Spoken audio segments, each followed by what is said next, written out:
WQSU is proud to present the PA Pigskin Preview, WQSU's live sports talk show produced exclusively by Susquehanna University communication students. Tonight, we'll preview local high school and college football games live from Buffalo Wild Wings. Right now, it's the WQSU Sports Corner. Welcome to the WQSU Sports Corner. It's the PA Pigskin Preview live from Buffalo Wild Wings. I'm Jaxson Purnell. Alongside me, I have Brai Tate. Got Brai Tate with me as well. Tonight, we got a good show for you. We'll have we have Milton head coach Matt Wilson on, daily item reporter Todd Hummel, as always, with his weekly picks. Jack Burns, the play-by-play announcer for Susquehanna University and Mifflinburg area high school, and we will follow that up with Roundtable with myself, Brai, and Vargo. But first, we're going to start with the head coach of Milton, Matt Wilson, his first season at the helm for Milton. How you doing tonight, Coach? Good. How are you? Doing well. Thanks for coming on with us tonight. Milton started off the year here now 2-5. They're 0-2 in conference play. They play at the District 4 3A level.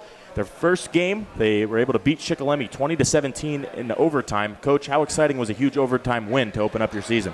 Being a first-year coach, you always want to get that monkey off your back and getting that first win. So that was huge. The team needed that. We had some injuries going into that game, so we had to rely on some young guys. And just to come from behind 14 points down to force overtime and then to win it in overtime says a lot about the grit and tenacity of our team. Absolutely, and we'll touch on the injuries a little bit later here in this interview. Following that Shikellamy game, falling on a little bit of hard times, lost them on Toursville 20-0, Southern Columbia 49-7, a close one. Beat South Williamsport 22-21. Followed that up with three losses to Danville, Mifflinburg, and then Central 42-34 in 2 overtimes. So obviously it's been a tough season to this point. Pretty tough schedule paired with that heartbreaker 2 overtime loss now to Central. How can your team bounce back this week against Midwest? One play at a time. It's executing during practice in your ND periods, taking things seriously, being bought into the system. And the biggest thing for us was getting guys healthy. So we're getting 5 guys back this week, which bodes well for us. We still have 3 linemen out on our offensive line, which the line is the soul of your team. So that hurts us, but we got to find other ways. There's teams all across this state that are dealing with the injury bug, so no one's going to feel bad for us. So we just got to practice hard and play hard. Absolutely. And you mentioned the injuries. How have you been able to overcome these injuries? Young players stepping up, guys going both ways. What's really been the key there? Definitely guys going both ways. Some guys stepping up, some freshmen stepping up into new roles. We're asking other guys to step into different roles than they normally would. I believe against Miff, we had to put our running back at guard a couple times just because we were so depleted at that position. But these guys, they're tough kids. They're resilient. Even though the season hasn't gone the way we want, they come back hungry for more each week. Absolutely. So now we're going to go position by position group kind of.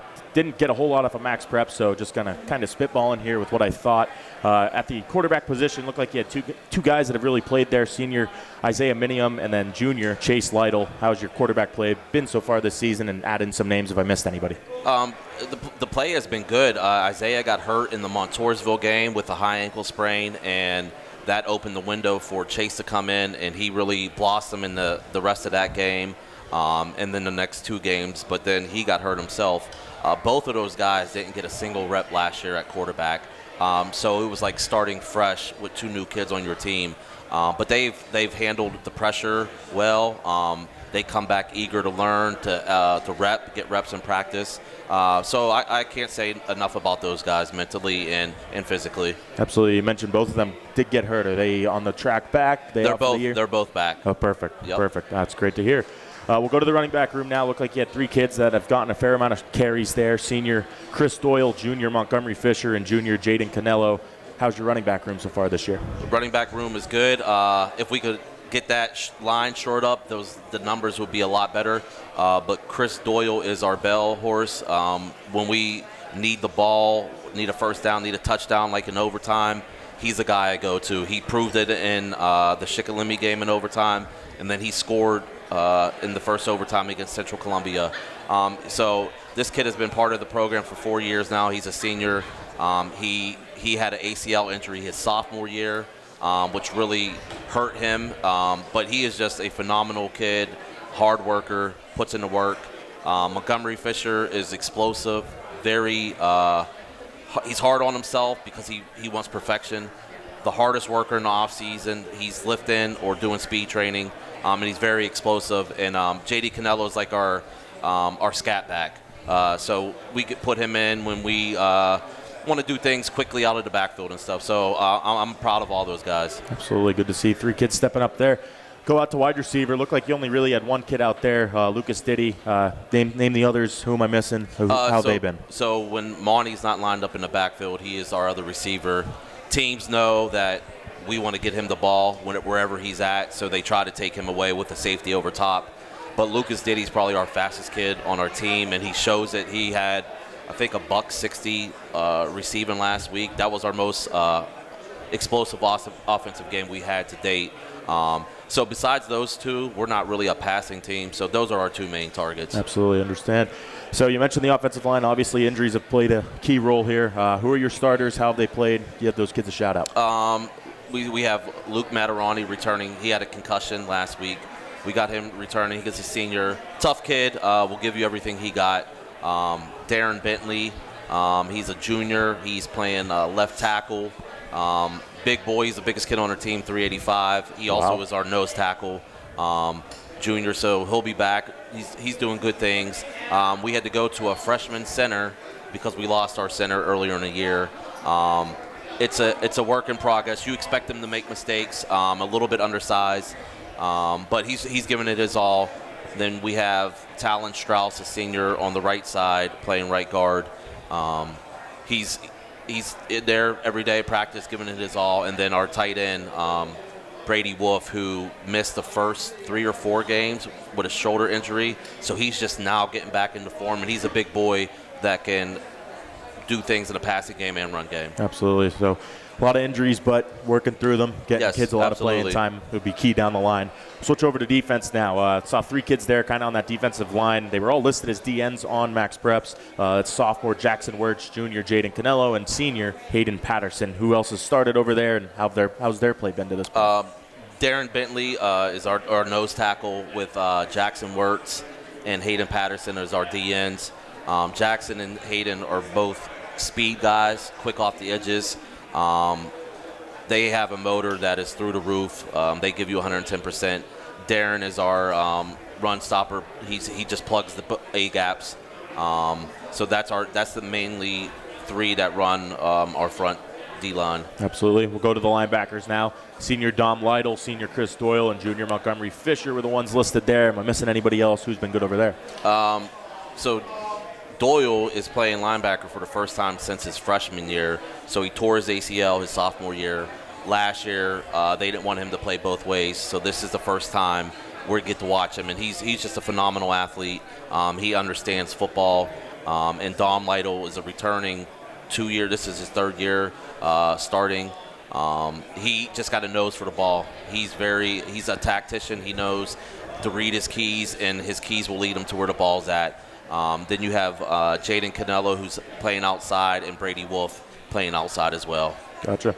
Good play from the linebacking core. We'll go to the defensive backfield now. Again, only saw 2 names there that I figured might have been starters. Senior safety Isaiah Minium, and junior corner Lucas Diddy. Who else am I missing, and how's the secondary been this year? So the other one you're missing, it's a toss-up between Cole Rhodes and Chase Lytle.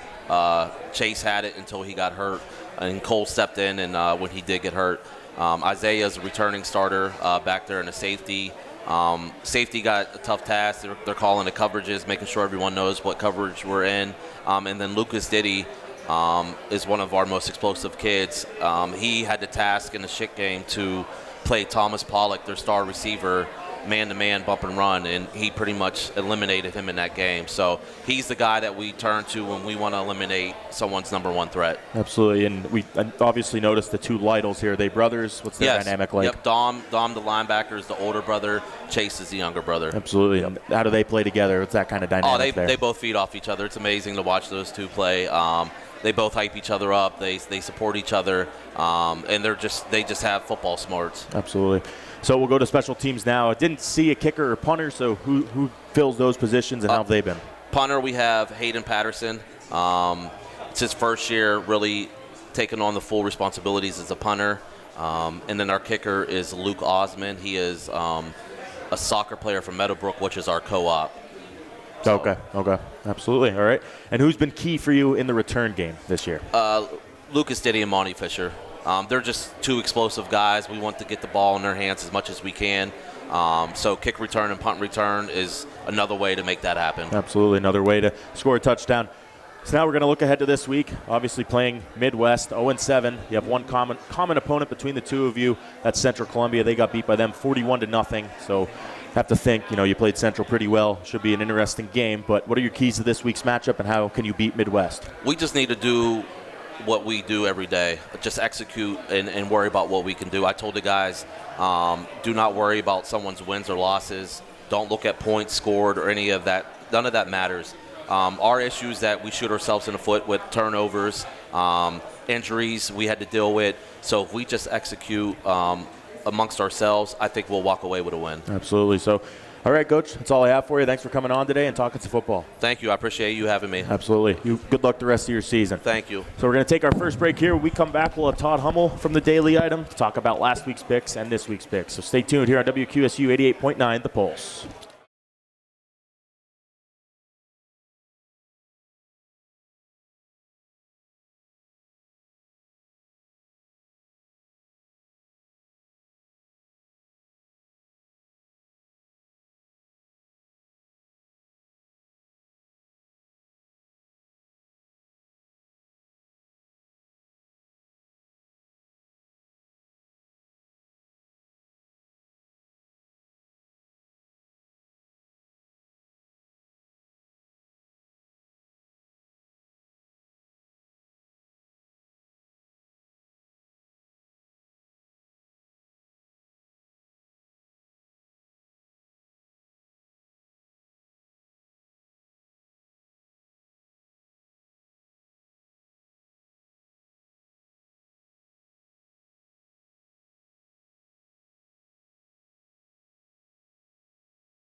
The PA Pigskin preview. Our previous break, we had the Milton area head coach Matt Wilson on to talk about his team and give us a little bit of insight looking forward to this week's matchup against Midwest for them. Now we're bringing Todd Hummel from the Daily Item on. Todd, how are we doing tonight? Oh, not too bad. How are you guys? Doing pretty well. Todd, last week went 2-2. A little bit of a down week. I'm not going to get fired now, am I? I don't think so. I think you're still under contract. Now you're 8-4 overall in the season, so we'll jump right into it. First game you looked at last week was the District 4-3A matchup between Mount Carmel, who was 5-1 and undefeated the Danville Ironmen. You picked Danville, and Danville won that one in a thriller, 22-19. Obviously, you were at that game, so what happened there? Well, Mount Carmel's kind of made their living, most of the season throwing the ball a little bit, and they kind of went away from that against Danville and kind of tried to use their size to control the clock, and they did a fairly good job of it. Mount Carmel hurt themselves with penalties. I think Danville had 4 first downs passing, rushing, and by penalties. So, and then, I think the other thing you can take away from it is Bo Sheptuck's a really good football player. Yes, he is. And he made 2 big plays in the final drive. I still don't know how Max Karicki didn't make that tackle at his ankles, how he avoided that tackle in the game-winning touchdown. But, they were able to survive that one. And, both coaches, I think both coaches expect to see each other again in either the district semis or the district finals next month. Should be an exciting matchup down the line between those two teams. Lucky enough, hopefully you'll be there. I know I'll be there. Well, it depends on what the rest of the games are probably. So next game we looked at was the District 4 Class A Jersey Shore Class 4A Jersey Shore. They were 5-1 entering last week up against District 6 5A Hollidaysburg, who was also 5-1.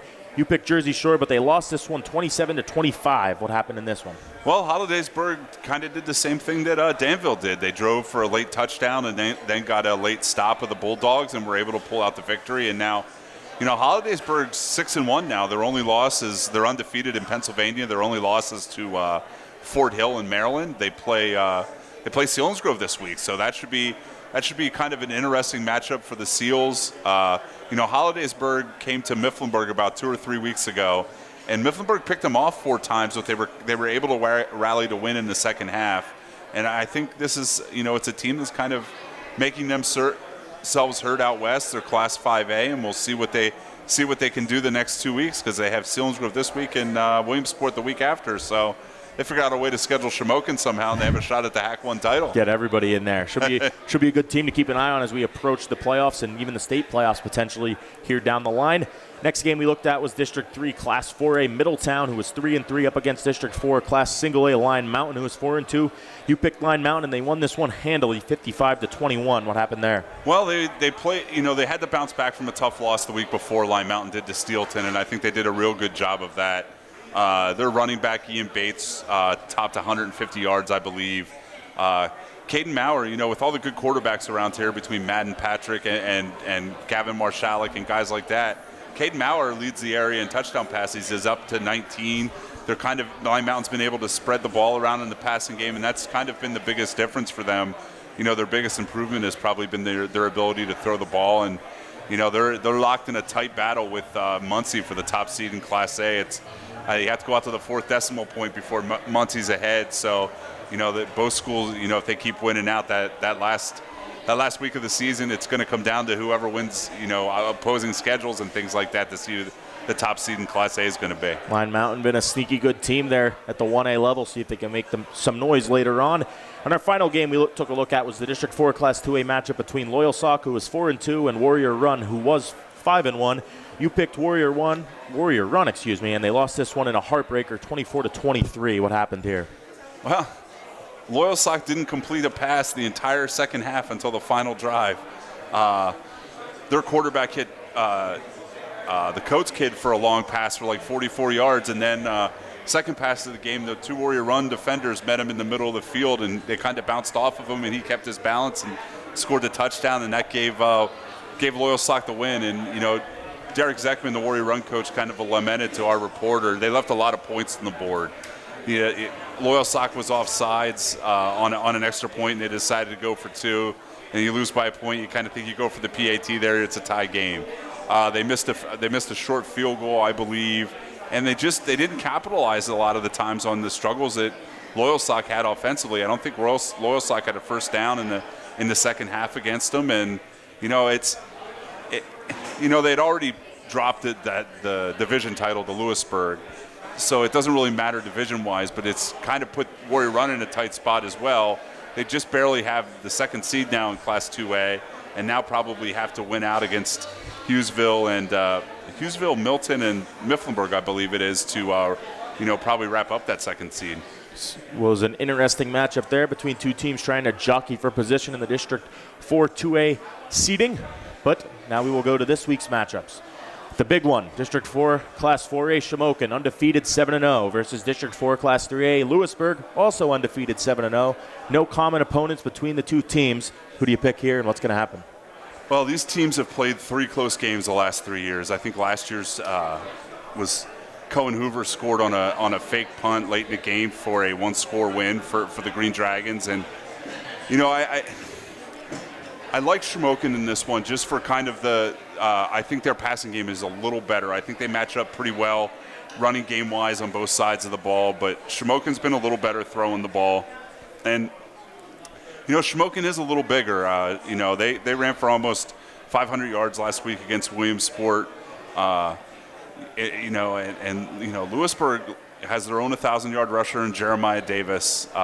Both defenses are real good, but again, I feel like the Shamokin passing game's been a bit more successful this season. That's why I picked them. But if Lewisburg can get the ball down the field to Jalen Walker a couple times, who has had a couple 100-yard receiving games so far this season, that really will help kind of loosen up that Shamokin defense and kind of enable Lewisburg to run the ball. I think in a perfect world, I think each of these teams would prefer to throw about 5 passes tomorrow and get in and out of there in about an hour and a half. Absolutely. Going to be a big one there. 2 teams, strong teams, undefeated. The Indians, Green Dragons. Not going to want to miss that one. Next game we're going to look at is the District 4 Class 2A. Southern Columbia, 3-4 on the season, up against District 4 Class 3A Montoursville, who's 5-2. They do have 4 common opponents between the 2 teams. Milton, both teams won pretty handily there. Danville, both teams got beat pretty handily by the Ironmen. Mifflinburg, Southern lost to last week. Montoursville beat them by a touchdown. And Central, both teams beat Central pretty handily. Who do you have in this one, Todd?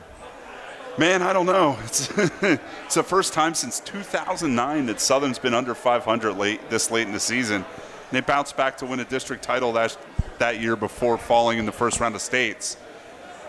A little bit different. I think part of this is mental for the Tigers. It's essentially a young team that's, I think, is facing a little bit of, for lack of a better term, their mortality. It's a 7 straight state titles. It's a lot of pressure on those kids, and I think, you kind of saw it last week where they got a little tight at the end of the game, and you guys had Cody Botts on last week, and I feel like he was trying to convince us that they had a shot, and we didn't believe him, and it kind of turns out we should have believed him. Absolutely. And they did have a shot, and you guys talked a lot about Jaxson Griffith and Landon Murray last week. The guy that had the breakout game for them was Landon Moser, who's a tight end. And he's another big athlete for them. If you saw the game on TV, he made a great adjustment in the air on the first touchdown to make a catch, and then he had a pick 6 to kind of clinch the game later at the end of the game. But right now, I feel like this Montoursville team is probably the best matchup possible if you're going good team versus good team for Southern. Montoursville's going to try and be a power team at first, before they try and throw the ball with Jimmy Musina, and I think that's a good matchup for Southern. I'm still going with the Tigers just because I feel like, I feel like last week ends up being a wake-up call for them because they ran the ball real well, but again, it was mistakes that cost them, and then when it was 4th and 2, Mifflinburg came up with a big stop to kind of stop the Tigers when they were trying to ice the game, and hopefully they will learn with it because right now they're facing a whole, being on the road the entire time through the playoffs if they probably don't get this one tonight or Friday night, and it's going to be an interesting trip for them because right now they're playing at Towanda in the opening round of districts in 3 weeks. Yeah, definitely a team and a school you're not used to seeing with that record, and Montoursville, I think a pretty strong team in their own right. Going to be a good matchup there up in Montoursville tomorrow night.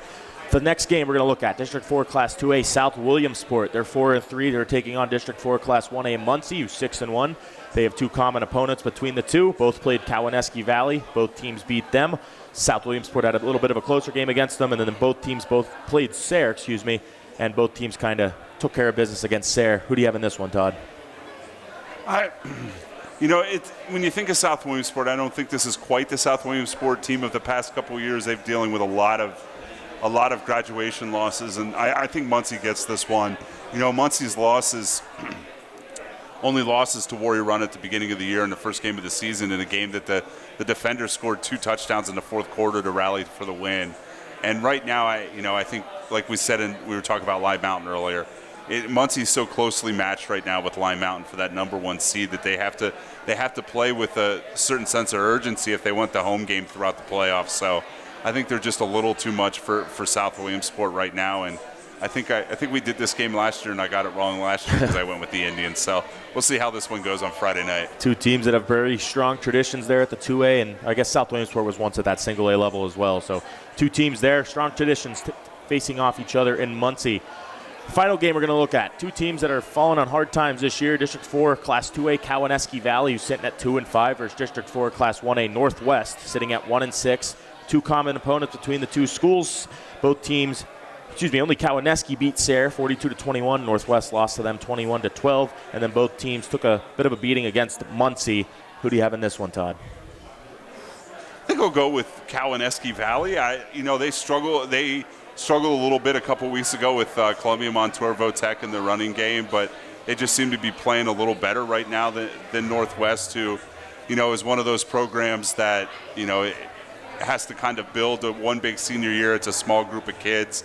I think they're dealing with a lot of graduation losses from last year and really struggling, especially if you lose to, no offense to Sarah, but Sarah didn't even have enough kids to field a football team last year. And that's their only win. So it should be an interesting one. I think Cowanesque Valley probably gets that one. Absolutely. And where are you going to be tomorrow night, Todd? Kemp Memorial, my friend. I will be at Shamokin in Lewisburg. There we go. All right. It's going to be packed. It's going to be a good one. You have fun there. Thanks for coming on, and we'll catch you next week. Certainly, sir. And you should have a pretty decent one up at Loyal Sock tomorrow night. I think so, too. I didn't want to put that one on just because I do know Loyal Sock took a little bit of a beating against Southern earlier on in the year for Ross 500th. But it's a rivalry. You never know what's going to happen. Yeah. They've met.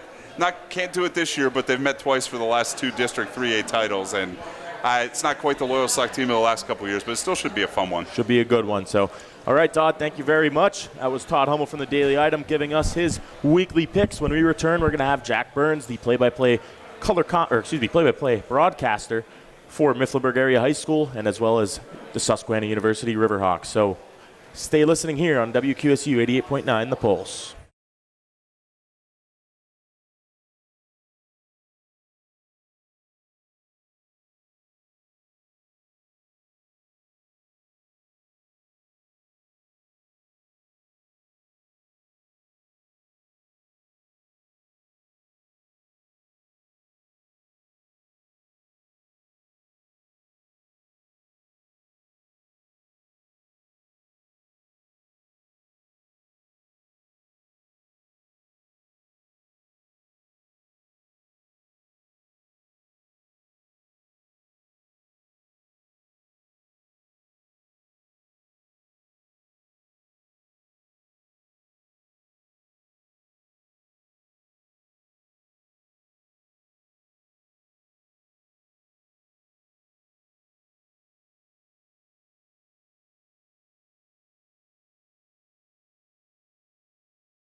Hello, and welcome back to another episode of PA Pigskin Preview. I'm Brai Tate, and I am joined by Jaxson Purnell and Jack Burns, the play-by-play broadcaster for Mifflinburg High School and Susquehanna University. How are you?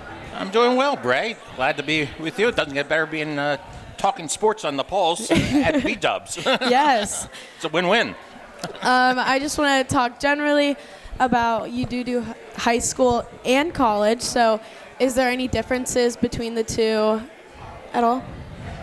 Not really. I mean, time-wise, the college game's longer, and in high school, at least in football, you have a mercy rule where Susquehanna could be mercy rule with some opponents, but there's no such thing in college. But basically, as far as preparing for a broadcast, the same thing. You do the prep work on both teams and talk to both coaches beforehand, and then calling the game, whether quarterback goes back pass. It's the same in both avenues, both high school and college, and both are equally exciting. And especially Susquehanna the last few years, the way they've been rolling through opponents and make it the NCAA playoffs, that makes it a lot more fun than some years when they're 1-9 or whatever back about 20 years ago. And then I know for the Susquehanna games, you work with a student to call the games.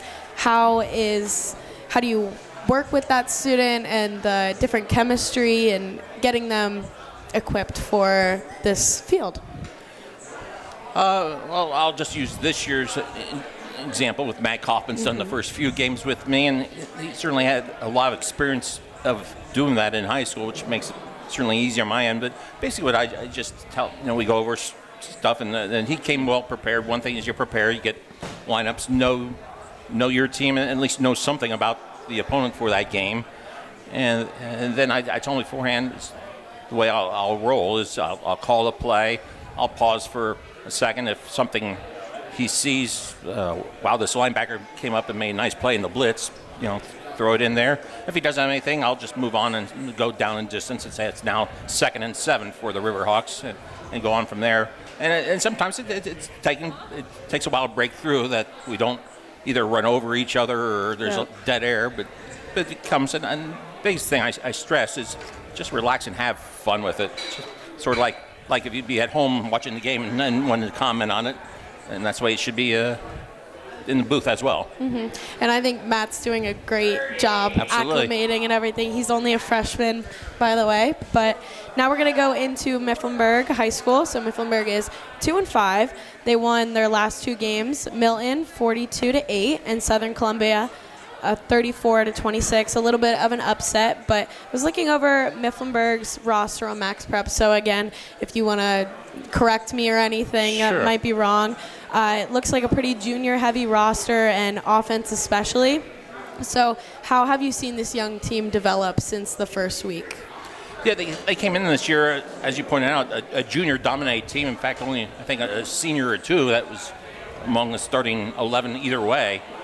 And they just got off to – they had a tough schedule to begin the year. And they dropped down to Heartland Athletic Conference Division II, which has Southern Columbia, the 7-time defending champion, has Danville, who is loaded this year, has Mount Carmel, it's always good. Montoursville, it's usually pretty good. And then, those were a tough beginning of the year, and then you added in Hollidaysburg. But to Mifflinburg's credit, they were not phased at all. They battled all of them tough, with the exception of Danville, who blew them out, but they dropped a 1-point game to our start year at Loyal Sock, then another 1-point loss to Mount Carmel, a 7-point loss to Montoursville, and then an 8-point loss to Hollidaysburg, which was undefeated going into that game.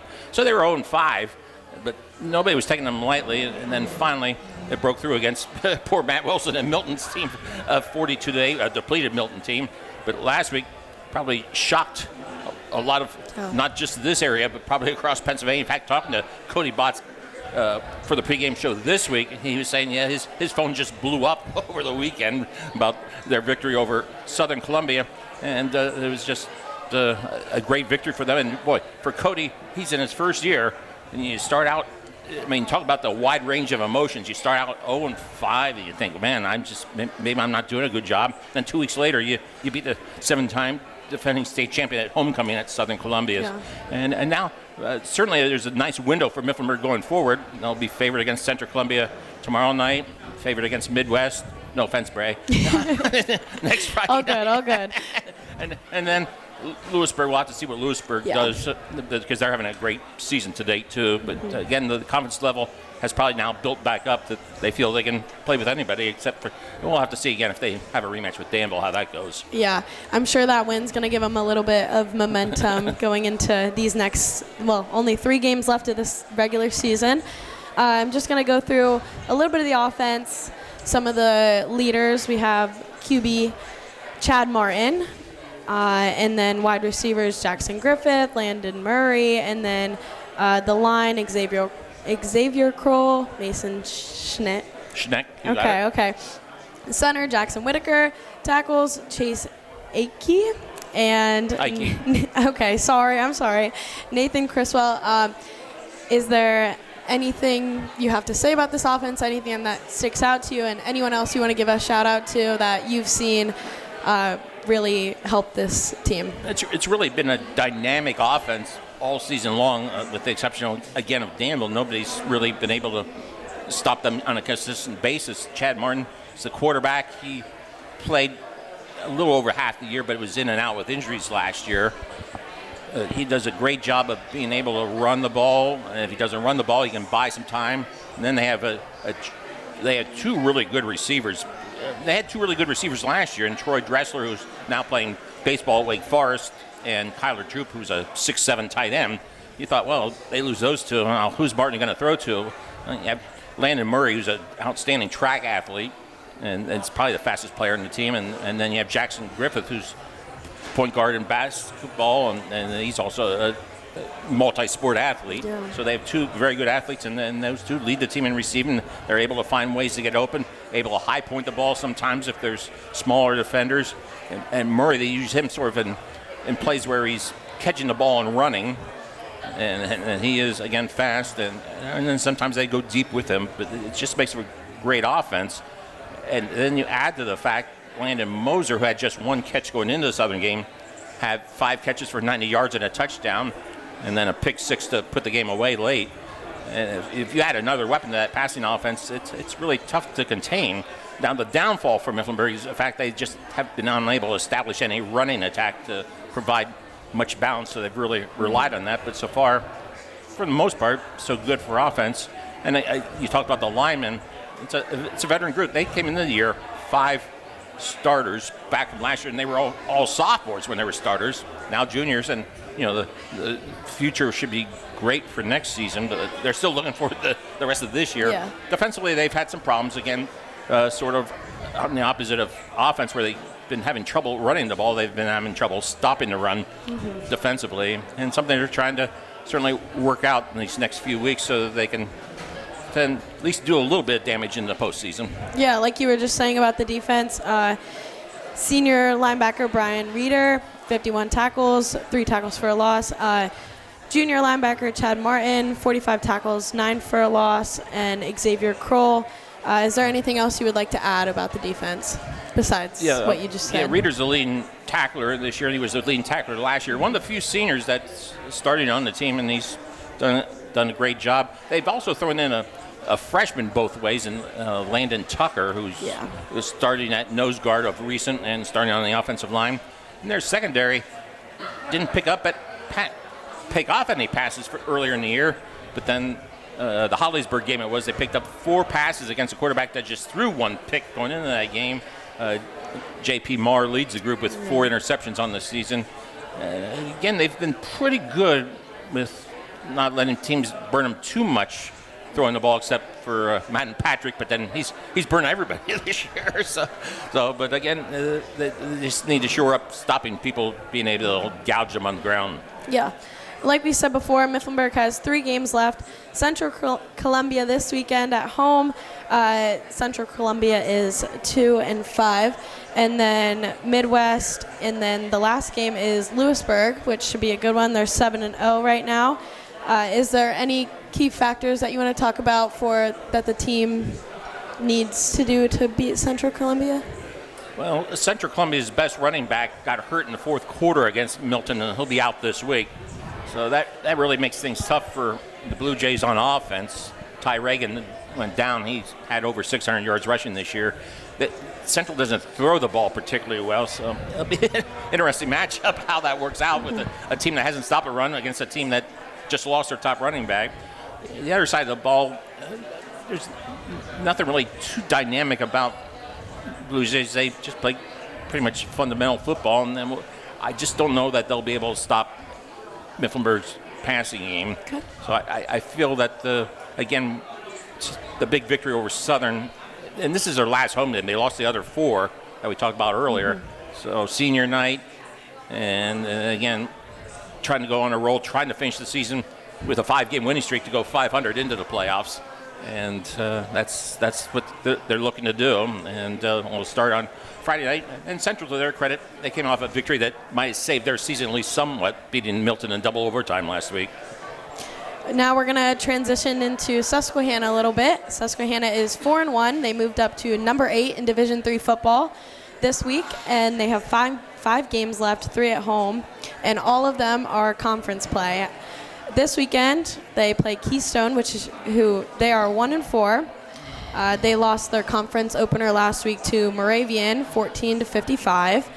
How do you see the rest of the regular season looking for this Riverhawk team?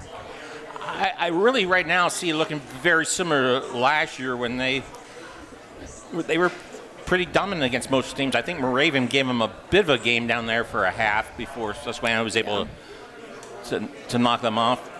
But Keystone last year, they played them up there at La Plume, and it was 69-0. And I don't know if I see it a whole lot different. Keystone gives up 40 points a game against the Susquehanna offense that scores about 40 points a game, so that's not a great recipe for Keystone. Now there's a couple of things Keystone does have going their way. Mujahid Muhammad is their top rusher. He's closing in on 3,000, so he might be a challenge for the Riverhawk defense. He's second in the conference in rushing. And the most interesting stat about their offense is their quarterback has not been sacked all year. Now, he's thrown 10 interceptions, but hasn't been sacked, so that's probably a good news stat. And then bad news on the flip side of it. But I really expect the Riverhawks played really well. They took Catholic right out of it from the beginning down DC last week. It was 35-0 before you could look up at the scoreboard. And I expect this week, probably next week against Juniana, to be very similar situations. And then they go against Wilkes on the road, home with Moravian, and at Lycoming. I'd imagine there'll be a bit more competitive ball games. Lycoming was picked for number 2 in the preseason, but somehow if you go to comparative scores with Cortland, where Susquehanna lost by 2, 40-38, and Lycoming lost 70-7 to Cortland, I sort of lose that competitiveness thought. But then again, that was early in the season, and it'll be the last game of the year when they play Lycoming. Mm-hmm. So we're also going to go through the offense a little bit for Susquehanna. So quarterback Josh Ehrlich,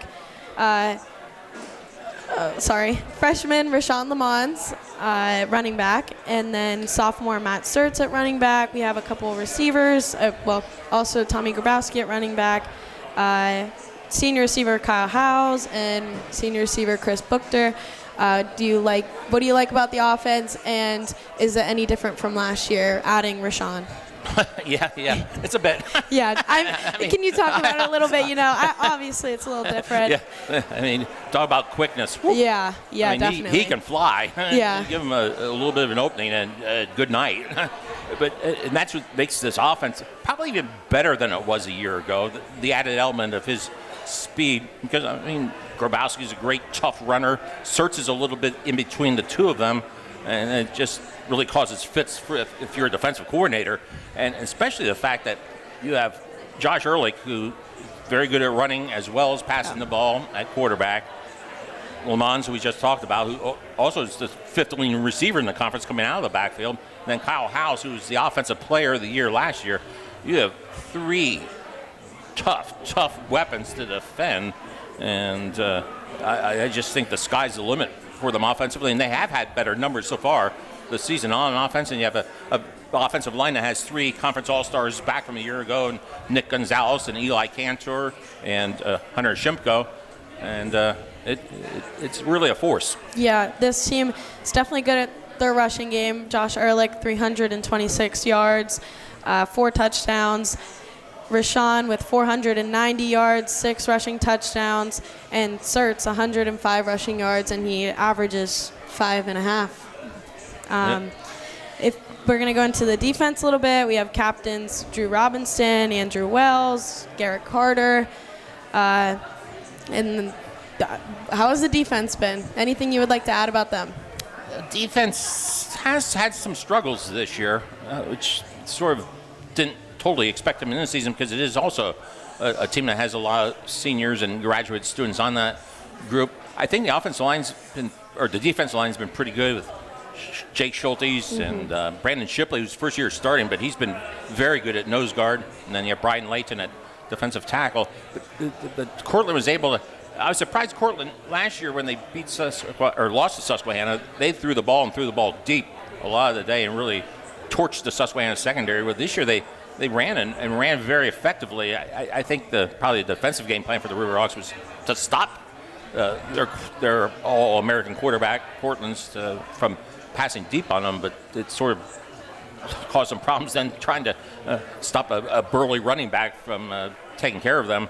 And then up at Western New England was able to pass the ball very effectively. So it didn't happen last week, and I'm sure maybe the message was delivered. I've heard Coach Perk and the Coach's Corner show the last few weeks, saying, well, the defense is not at the level we want it to be, but they again destroyed Catholic's offense until the starters came out last week. So I think they'll be fine until they get to the playoffs, hopefully. Okay. And then just to wrap it up a little bit, I know we touched about this. You said about the defense, a little different than what you expected, but is there anything else you think the team maybe struggles in or could work on a little bit? I know Susquehanna is obviously a very great football team, but is there anything you would like to add? Well, one area that was having problems was kick return coverage, because they got beat a couple times on that. Now it was better last week, but boy, you can't gift opponents points on a kick return for a touchdown. In fact, it was a Catholic interim coach I was talking to last week in our pregame show at the Coach's Corner, and Jonathan Rutledge, and he said, if a team beats you, if you get beat on special teams, 90% of the time you're going to lose. So Susquehanna has certainly been able to dodge losing the games that I believe Bridgewater began the season. In one other game, they gave up a kick return score. But again, special teams is another part of the game, and yeah, they could use a little bit of improvement. I'm sure they've been working at it, though. Mm-hmm. Yeah, those kick returns the first couple games, a little rough to watch. Sorry. No, you're good. All right, Jack. You'll be on the air this weekend on Saturday, correct, for the Riverhawks? Correct. 1 o'clock kickoff at Doug Arthur Stadium, and we'll start it all with Coach's Corner show at 12:30. Back next 2 weeks, we'll be home. It's nice to be back home after 2 long road trips, but then sort of spoiled by the first 3 weeks being at home. Couple long drives, but now we're back home, ready to go as this Riverhawk team will continue their season. Thank you for coming on tonight, Jack. Okay, thanks, Jaxson. Thanks, Brai. Thank you. All right, thank you again to Jack Burns for coming on with us. When we come back, we'll have our roundtable discussion with Vargo. So keep listening here on 88.9 WQSU, The Pulse.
Wild Wings.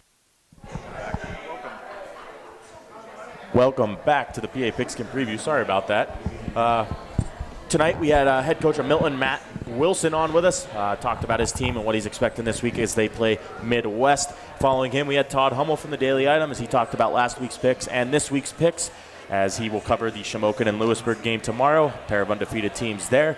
And then finally, right there, Brai was able to interview and talk to Jack Burns a little bit about the two teams he gets to do play-by-play for, Mifflinburg Area High School for the Black Diamond Sports Network, and Susquehanna, who he does that right here on WQSU 88.9 The Pulse. Now we're getting joined by the living legend himself, Vargo. I don't know about the legend part, but it's always good to be back. Excited for this. Welcome back, Vargo. And in case you forgotten, or I didn't mention it already, Vargo will be taking my spot here in the host chair next week as I'll start a 7-week class. He finished his 7-week class tonight in a little bit of an uneventful way, right, Vargo? Yeah, very. So, but Vargo will take over. Him and Brai will keep riding the ship, and hopefully I'll be able to maybe cut a class later on in the semester to get back here with you guys. But nonetheless, Vargo, obviously you're the local football expert here at SU. This week, Susquehanna going up against Keystone. We'll be here at home. What are your thoughts on this matchup upcoming? It's going to be a rout. It's going to be similar to last year's game. Last year's game was 69-0, if I believe. Keystone, they're a very young program. They're looking for a big statement win to really jumpstart it, but I don't think it's going to happen. Susquehanna was excellent against Catholic on the road. They were up 35-0 midway through the second quarter. 5 touchdowns on their first 5 drives of the game. They forced Catholic to punt on 6 of their first 6 drives of the game. It was a complete team win all around. Josh Ehrlich was great. The defense was great. Coach Perk said it was their best defensive game. And I think, why not have that carry over against Keystone? They're one of the weakest landmark teams for a reason. It's going to be ugly to watch at times, I bet, but Susquehanna's going to make it very easy against this team. Absolutely should be an interesting matchup, to say the least. Brai, you're obviously a cheerleader on the SU cheer team, so you have a little bit of a different perspective than maybe Vargo does, as he's normally up in the booth calling it. What are your thoughts on this upcoming matchup? I just hope it's a better game than last year. Last year it was pouring rain. That was not fun. And Keystone does not have the greatest facility. We had to take a golf cart up to their field. Wow. It was on a hill. And there was no away bleachers. So we cheered directly behind our bench. So no fans or anything. We kind of cheered to them. I mean, it was a lot of fun. We didn't have any expectations or anything. Like, our coach sometimes puts expectations on us to do good and everything, but it was kind of just a fun game. And I hope, obviously, I think they're going to win, but I hope it's a good game. Almost like a fun practice rather than where you got a free bus ride out of it, I guess. Huh? So make sure you're here at WQSU 88.9 The Pulse. Jack Burns will have the call on Saturday, 1 o'clock. We'll go on at 12:30. Vargo, we're going to go up a level as we normally do in this roundtable discussions that we have. We're going to go look at Penn State, the other local Pennsylvania Division I football team, up to number 4 in the country after a big win over UCLA last week, 27-11. This week they're playing the other new Big Ten team from California, USC. Thoughts on this one and a prediction? It feels weird to have Penn State be this high in the rankings. I don't necessarily think they are a top 4 team in all of college football, but they got the rank for a reason. It's the highest they've been, I think, since 2019, if I remember correctly. I think you're right. Crazy how long it's been, but it was a complete team win. Drew Aller had a solid, not spectacular game, 237 yards and a touchdown. The running game was kind of kept in line by UCLA, but how about Liam Clifford at wide receiver? 3 catches, 107 yards. One of the most random 100-yard games I thought I'd see out of a Nittany Lion this year. Brother of Penn State legend Sean Clifford. Yeah, that's right. UCLA defense held them to just 3 points until the fourth quarter, where they kind of got a garbage time touchdown to make it look a little bit closer than it really was. And as you said, they're going to take on USC. USC just lost to Minnesota, who's okay. They're an okay Big Ten team. That kind of worries me in a way, but because they did lose that game and they picked up a loss to Michigan, they're going to really play their A game. They're at home, which benefits the Trojans. Penn State should win this game. I'm not a big fan of USC, to be quite honest with you. I'm not a big fan of their coach either. Let's be real. He fled Oklahoma to not play in the SEC. Everything he's done ever since then screams to that, and it's not off to a great start in the Big Ten. I think Penn State's going to win this game. I'm going to say 31-21, Nittany Lions. Good score. I think I'm going to tend to agree with you on that. I think it's going to be similar to the Illinois game for Penn State. Obviously, USC, those 2 losses to Minnesota and Michigan. Like you said, Minnesota's always been like a middle-of-the-pack Big Ten team, so that was kind of a surprising loss. But Miller Moss threw 2 interceptions. Hasn't been the greatest there to start off his career with the Trojans. Penn State obviously coming off that big win against UCLA. You mentioned their running game was kind of held in check. That is, the strength of their team. But, again, I think the key to watch for Penn State upcoming is Tyler Warren, tight end. They've lined him up at running back. They've lined him up at quarterback. He's thrown a couple passes, ran a couple plays out of the Wildcats. So he's kind of become that Swiss Army knife, arguably one of the best tight ends in the country at the collegiate level. Definitely a future NFL prospect and player in the next couple of years here. So I agree with you. I think Penn State wins this one by a score, maybe 2 scores. I think they're going to continue hopefully moving up the rankings, and we'll see what they can do here as the season goes forward. Nonetheless, let's move up another level. We'll go to the NFL. Vargo, Eagles getting the 1-4 Cleveland Browns coming off the bye week this week. Nick Sirianni still at that head coaching position. Thoughts on this one? I said this on the air yesterday during the Pat Ladshaw Sports Show.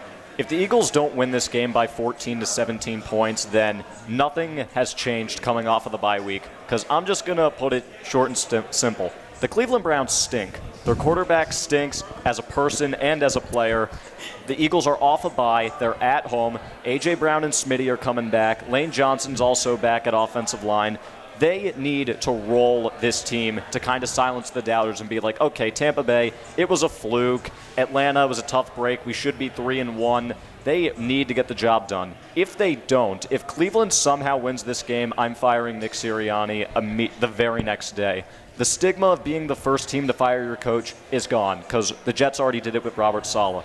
Why would you hold on to him when it's clear that a roster this good is underperforming this badly? And I'd even go a step further to say that they need to go at least 3-1 to make everyone think that the ship is in the right direction. It's Cleveland at New York, at Cincinnati, hosting Jacksonville. I'd argue that they should probably sweep this to really get back in control of the NFC East, but you never know with this team. I'm not a big fan of the coach. I'm losing faith in the quarterback as the weeks go by. But I feel like on this occasion, they will get the job done because everything is lined up for them. Bad team, bad quarterback play, in your building off a bye, got to get the job done. I'm going 28-10 Eagles. I agree with everything you said, Vargo, except the fact that if they do manage to somehow lose this game to the Cleveland Browns, I think Nick Sirianni needs to be fired as soon as the clock hits 0 because that would just be insane. Inexcusable. Obviously, Philadelphia itself is not very happy, and we'll get to that in a couple minutes here with the Phillies losing last night, but you can't lose this game. The Browns are not good. The Cowboys took care of them pretty easily, pretty handily. Go ahead, Burrow. And that's another thing I want to say. People say, oh, Cleveland's got a great defense. I don't know, do they? The Cowboys hung 33 on them. They lost to the Raiders, who lost to the Panthers.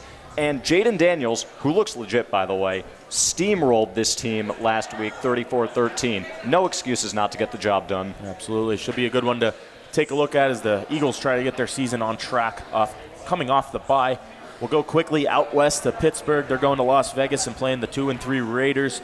I did hear Gardner Minshew got benched, so Aiden O'Connell's going to start that one for Las Vegas. Keep it quick here, Vargo. What's your prediction for this one? Steelers got to win this game. If they don't, we might see a change at the quarterback. It's back-to-back real tough losses to the Colts and to the Cowboys. They had that game against Dallas. Dak turned it over 3 times. Weren't able to get the job done. I think they will bounce back. It's only a temporary bounce back, though, because I'm starting to lose faith in the Steelers offensively. Defense is legit, but if you can't score in the modern NFL, you can't be a playoff team. But I think they'll win it. I think they'll win 20-13 and get to 4-2. Bray, your thoughts? I think the Steelers should also win this, too. I don't think Las Vegas is too strong of a team. The running back, Zamir White, is questionable. Max Crosby is questionable. I think the Steelers look a little confused at offense, but if they can't win this, that's a little bit of a problem. Going to be facing a struggling Raiders team, as you mentioned, especially if Crosby and Zamir White do not go. Going to be tough for the Raiders against a very good Pittsburgh defense. But all right, we're going to wrap that up now with football. We're going to go to baseball and the Diamond. Vargo, Bray, obviously we're both Phillies fans, or all 3 of us are Phillies fans.